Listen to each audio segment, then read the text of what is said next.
तोरा माला बाबू कैसन हम ढोरे देखावल फैशन। अच्छा तो डोरिया देखावल तोर फैशन बा। तेरे तोरी बहन चोदो हम तोरा के और फैशन बतावत बानी अपना रूटीन में ओहू के ऐड कर लेना। अपन कछिया सरका के अपन गणियो दिखाऊ हो तो फैशन हो जाई ना। लेकिन लोग देखी तो का कही सा कर गणिया बड़ा करिया बात सब सब बता दिए इट वाज माय फैशन। तोरी बहन चोदो पेला बनाने बैठा किकुर जाइए। रुको जरा सबर करो। हेलो भैया नमस्कार अस्सलाम वालेकुम। आप सब कैसे बानी? उम्मीद करत बानी कि आप सब बहुत अच्छा हम और लविंग रोस्ट यूट्यूब चैनल के तरफ से आप सभी के खुशहाल जिंदगी के कामना बा। तो भैया लोगन पचन आप सबके खुशहाल जिंदगी में थोड़ा सा और मनोरंजन करावेला एक और भोजपुरी रोस्ट वीडियो लेके आ गई नी। देख भौजी तोर गण तो ढोड़ी है ते अपन ढोड़ी देखा चाहे अपन ढोड़ी गहिर करवा ओकरा से हमरा के बिल्कुल भी ना मतलब बा। लेकिन हाई सरवा जवन स्टेप डांस करत बा हमरा के तो तनिको ना समझ में आवत है। एकरा गणी में कोनो सुलेमानी कीड़ा काटत बा का बहन चोद के। ओकरा से अच्छा तो हमरा के बुला लेले रहते भौजी हम अच्छा डांस के स्टेप का देले रहती। लेकिन डांस का स्टेप कला में हम कुछ और कर देती।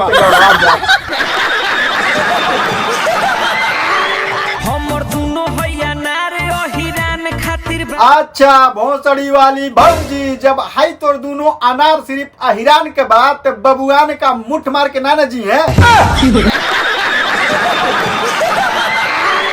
अरे भौजी कहला के मतलब हमार ई बा कि भोसड़ी वाली भौजी हमनी के सन और सब आदमी का करिए अपन जिंदगी हिला के ना गुजरी है। अरे भोसड़ी वाली भौजी ते बिल्कुल ही बुरा ना मनी हम तो सिर्फ और सिर्फ मजाक कहनी है। समझ ली तोरा बहन के बुर में पकौड़ी ना ना तोरा बहन के बुर में छनौटी पेले।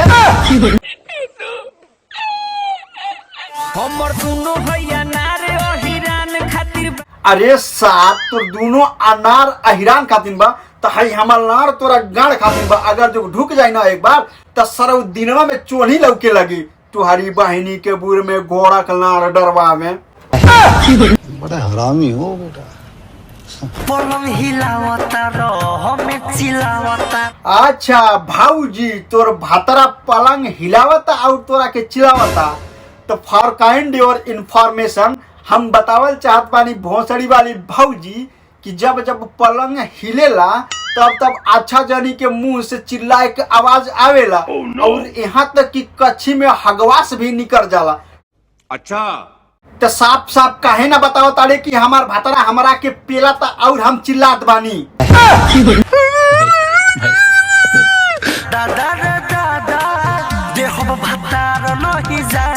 देखा भैया सन यही के कहल जला चुदावे के मन है लेकिन बुरी का सिंगार बटले ना बा। अब का कहतिया दादा रे दादा देहम ना ज्यादा। अरे भोसड़ी वाली भौजी जब तोरा के पता रहल कि ओकरा लगे सूतम तो उपेली तब बाद में काहे कहता रे कि दादा रे दादा देहम ना ज्यादा। तोर भतरा मुठ मार के तो ना सूती। ई बताऊ भैया लोगन कभी कभी मन करला कि भोसड़ी वाली भौजिन के इतना गरियाई कि एकरी सन के काने रहे खून आ जा। लेकिन का करबा हमारा गरियावत गरियावत खुद हमारा काने रहे खून आ जाला। तो ही का देनी न लेला डारों में दर्द तू देला। देख भौजी तोर भातरा है ते अपना भातरा से चाहे डांड में दर्द उठवा और चाहे अपना गांड में दर्द उठवा ओकरा से हमनी के बिल्कुल ना मतलब बा। लेकिन सार और हाई भौजी जवन मिल के स्टेप करत बारे सब न एकरा के देखला के बाद यह लगाता कि भौजी के गांड में कोनो मोटका हैंडल डाल के घुमावत बा। आ भौजी गोल गोल गोल गोल ओकरा के गिरिस के साथ साथ अपना मशीन में पेरत बिया। हमारा लहंगा में गरहन लागल। अच्छा भौजी तोरा लहंगा में गरहन लगवा तो अपना भातरा के बचा के रखिए ना तो ओकरा लड़वो में गरहन लग जाए।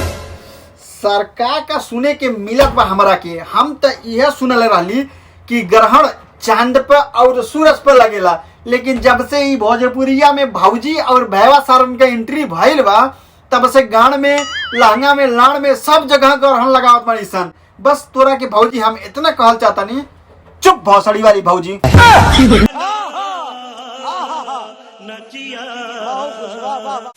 हमारा लहंगा में गोरहन लागल बा सखी सोया के जो सोबारा जागल। देख भौजी, जब तोरा लहंगा में ग्रहण लग सकेला त ई भैवा के लाने में जोश कहे ना लग सकेला। हमरा के त ई लगता कि ई भैवा के लाने में ज्यादा जोश लग गईल त तोरा के पेलवावे के मर्जी न कइले त ते अपना लहंगा में ग्रहण लगले के बहाना करत बाड़े।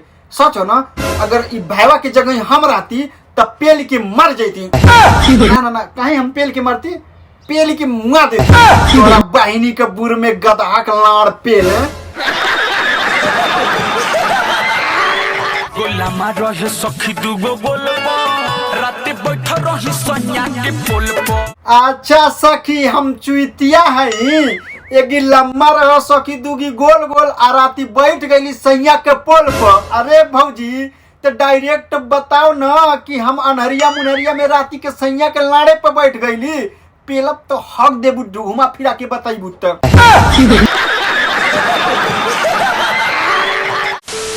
कहो भाई लोग, भोजपुरिया में सारण के ऐसा सिंगर के आप लोग सपोर्ट करबा तो यह सब सुने के मिली ना। तो आप लोग अच्छे सिंगर के सपोर्ट करा जा जवन की अच्छा सॉन्ग गावत होके, अच्छा गाना गावत होके। तो आज के बकचोदी हम यही खत्म करत बानी, और जब तक भोजपुरी में सुधार ना हो तब तक हम ही सारवन के ऐसा पेलत रहब। आप सब जिस तरह से हमारा पे सपोर्ट प्यार देत बानी, और अपना मनीष राजपूत भाई के सपोर्ट देवा जसन, और हम आगे ऐसे ऐसा के रिराई करत रहब। खत्म। Bye bye, tata, goodbye, गया।